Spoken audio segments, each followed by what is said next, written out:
Sağa doğru bakın isterseniz.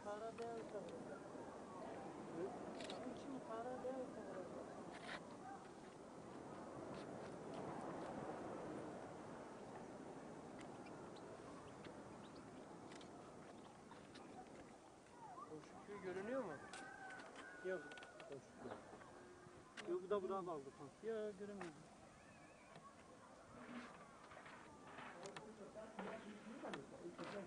Alan sadece boru hiç alan ne var? Nenin bibi?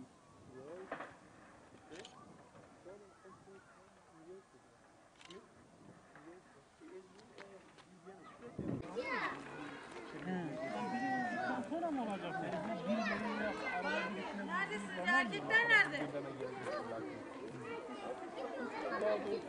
Hadi sıraya geçer misin oğlum? Kızlar. Kızlar bilalli bu ne böyle? Tamam. Kızım gel buraya. Yaklaşma. Hocam toplam öğretmen sayımız ne kadardı?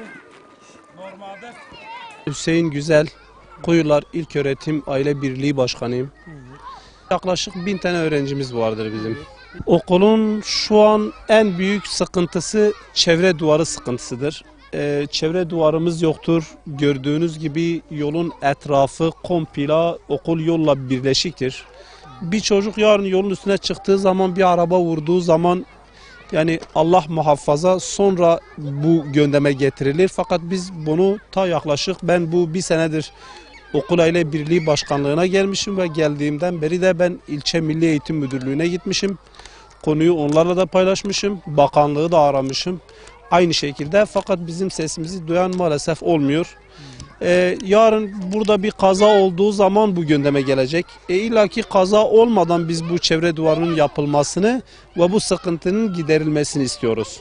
Öğretmen konusunda şu anda bizim yaklaşık 16 tane öğretmen eksikliğimiz vardır. Bu 16 öğretmen bu 16 öğretmenden bu 16 öğretmenin yerine ücretli öğretmen alınmaya çalışılıyor. Ücretli öğretmen alınsa da ne kadar faydası olabilir acaba? Bir ücretli öğretmen branş dersini verebilir mi?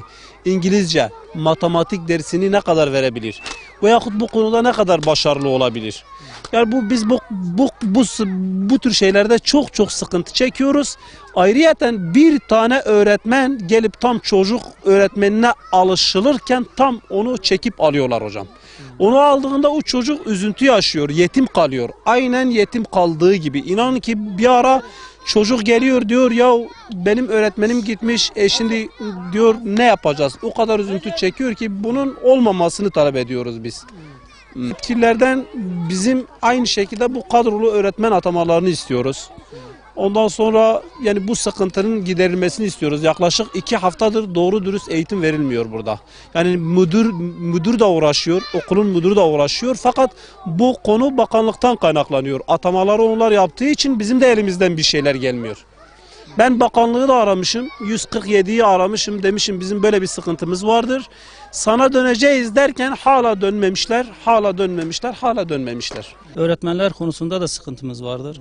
O da buraya gelen öğretmenler çoğu işte kadro alır almaz burada bir müddet bekledikten sonra öncelikli şikayetçi olduğumuz konu bu zorunlu görevin kaldırılmasıdır. Yani zorunlu görev kaldırıldığından dolayı burada öğretmenler mesela memur kesimi burada görev yapmıyor kırsal alanda. Bu da dolayısıyla kırsalda yaşayan insanlar için büyük bir sıkıntıdır. Yani biz burada mesela kırsalda görev yapabilecek zorunlu bir sistemin gelmesini istiyoruz. Yani haliyle gelen şu an 17 tane öğretmenimiz eksik. 6 tane branş öğretmeni, 9 tane sınıf öğretmeni, bir ana sınıfı.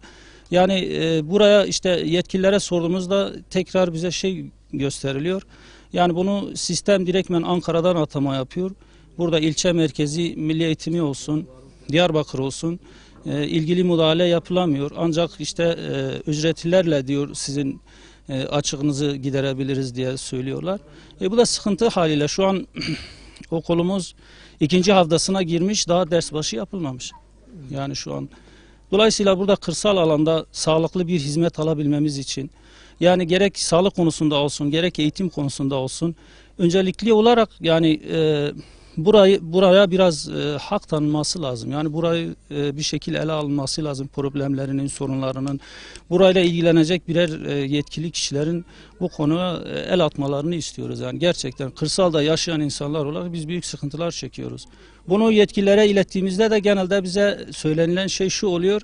İşte yasalar işte yasalar şunu gerektiriyor deniliyor ama bu insanların mağduriyeti de düşünülmelidir yani kesinlikle. Yani büyük şehirdeki insanlarla örneğin kırsal alanda yaşayan insanlar arasındaki farklılık göz önündedir. Yani bunun göz önüne alınmasını istiyoruz yani bir şekilde.